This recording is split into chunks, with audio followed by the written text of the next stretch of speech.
How is this supposed to be worn? Is it?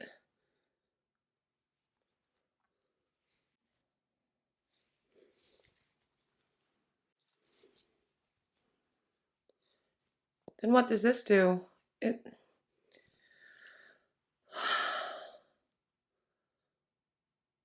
I still don't understand clothes, and this one is particularly confusing to me today. And what's with the line down the middle? It's very cool. Actually, my shirt and me not understanding how to wear it is a bit of a hot mess disaster and is sort of fitting for what we're doing today with the soap and the recipe, because it's a recipe day. And I'm going to tell you what that recipe is and why all of this is weirdly fitting the hot mess express that I am in just a minute. But before I do, hello, I am Mrs. Soap and Clay. Let's make stuff.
How's it going, Sudzers? Welcome back to the channel. You are at Soap and Clay, where we make all the soapy things, and you are here for day 109 of 365 days of soap. You know, year 2. And yeah, it's a recipe day. And I'm going to show you, I think, what we're doing. I mean, again, you know how to read the titles and stuff, so you already know, but I'm excited. Maybe a little ASMR action here.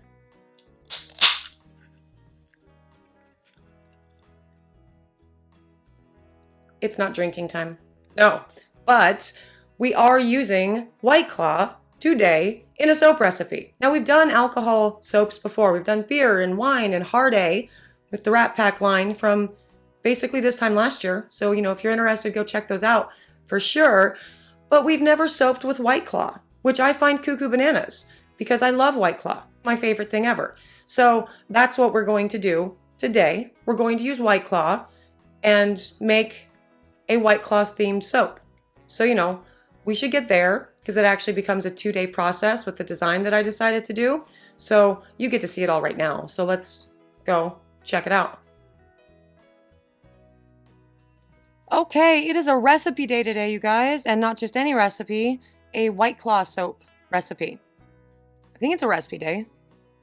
Is that what's meant to be on the schedule? Yeah, it's totally recipe day. Absolutely it is, for sure. And we are working with White Claw. And I've never actually soaped with White Claw, which is wild because I love White Claw. I think it's great. And I did just open this up and let it go flat, like overnight. I do recommend covering it though, so, you know, fruit flies and stuff don't randomly become a thing. Why are fruit flies, where do they come from? Like, where do they come from? Because this is in the soap shop. There are no fruit flies. There is no fruit. There's no food. Where do they... I feel like I need to like watch a documentary about how fruit flies are created or something. Anyway, not the point. I just opened it up and let it go flat because I wanted to see what would happen in the lye solution with the lye going directly into the White Claw. And without freezing it, without boiling it, whatever. Oh God, look what's happening. Yeah, that's pretty crazy. So if you don't have the right size container for something like this, this is where things get dangerous.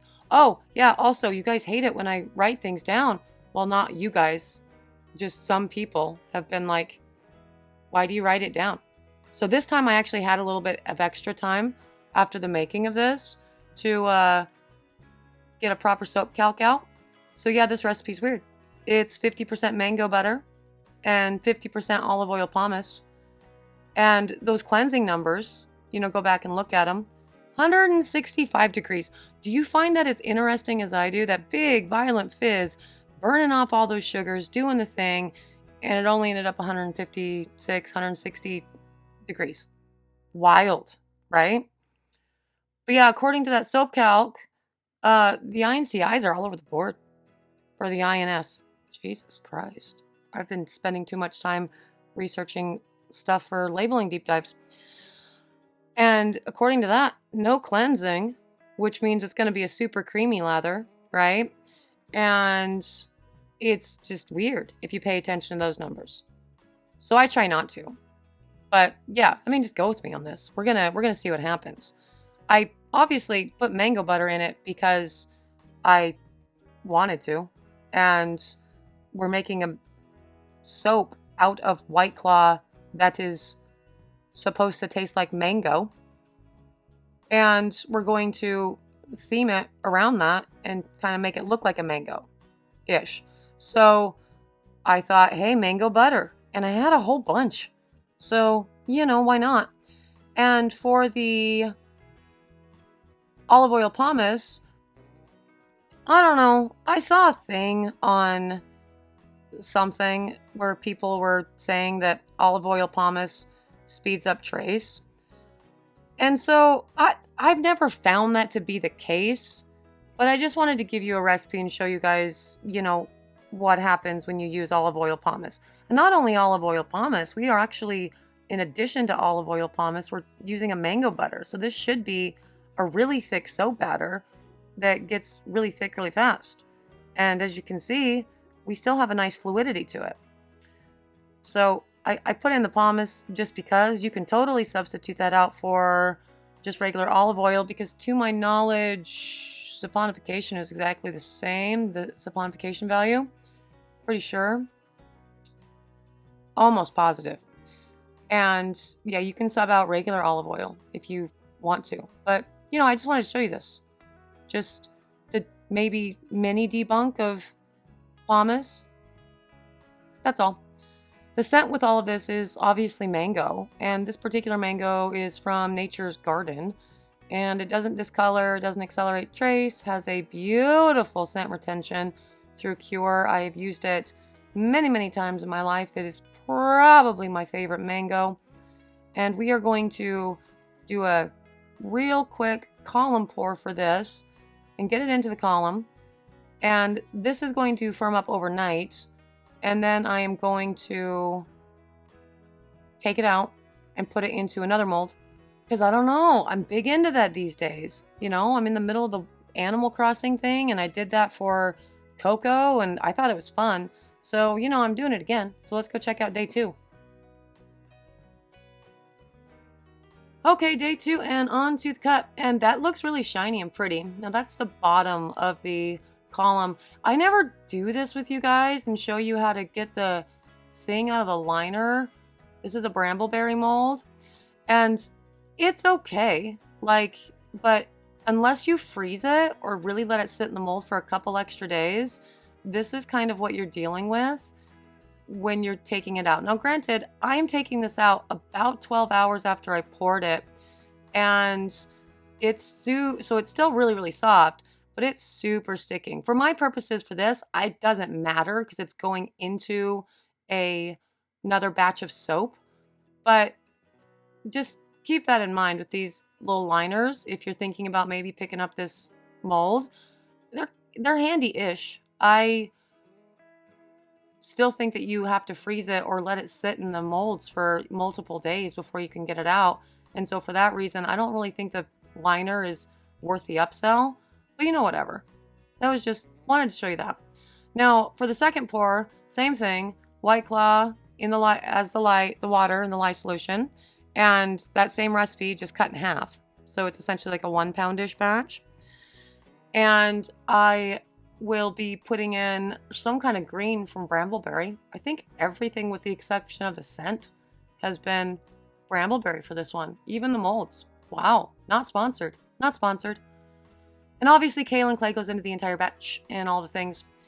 But honestly, just with that first pour, I was super impressed with how it performed. We didn't have any problems with things thickening up. The soap batter, obviously, look at that, went exactly the color that I wanted it to go, which kind of makes sense because, you know, White Claw is clear, but also we saw how violently that lye, you know, bubbled.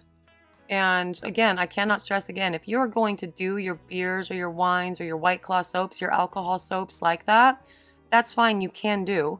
I have shown you doing it this way instead of boiling it out or freezing it, and I have given you the reasons for not boiling it out, i.e. you're boiling out the alcohol, so is it still an alcohol soap? And the reasons for me not freezing it are I am lazy, and there's that. So, but I really do want to stress that if you do it this way and just let your alcohols go flat, make sure your container that you're mixing your lye in is at least thrice the size of the amount of lye solution that you'll be mixing up, so that does not bubble over onto the counter, because that would be incredibly dangerous. So just keep that in mind. Yes, as you saw, my container was more than equipped to handle the full batch, so that's great. I actually ended up with enough soap from both of the pours to do another few soaps here, so I'm just getting out a smaller, you know, Brambleberry silicone rectangular square mold. I guess it's rectangular, right? Whatever. So I'm gonna put the last one in there and then find something to prop all the soap up, and that will be put in the oven for CPOP and Joe. And we should go cut this guy and test the lather.